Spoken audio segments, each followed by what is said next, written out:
In Psalm 8 and verse 4, we find one of the great questions of Scripture. In fact, it is one of life's greatest questions.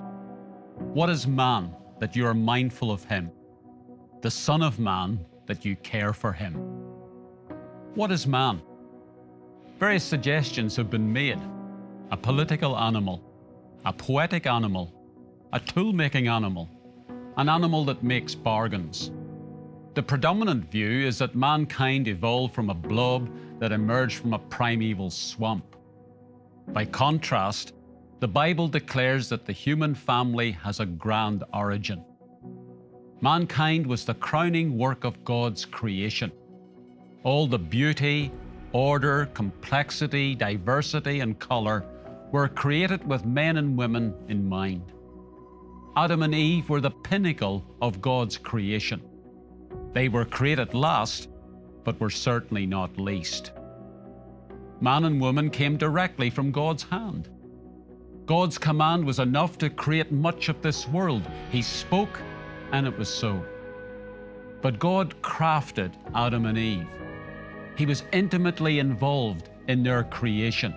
He breathed life into them.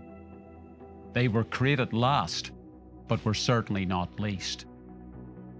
Male and female were created in God's image. Adam and Eve were connected to this earth and to the animal kingdom, but they were distinct from the rest of creation. Being made in the image of God can be understood primarily in their role as stewards of the earth, but it involves other qualities as well. Our capacity for rational thought, creativity, worship, relationships, and the ability to make moral choices. Mankind was created last, but certainly not least.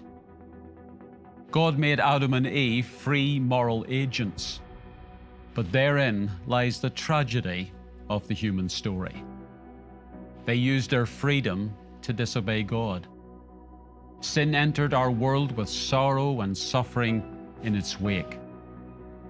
God spelled out the consequences, but before that, He gave them the promise of rescue and a great deliverer. The Bible reveals mankind's grand origins, created by God's hand in His image. It also reveals mankind's grand destiny, restored to fellowship with God for eternity.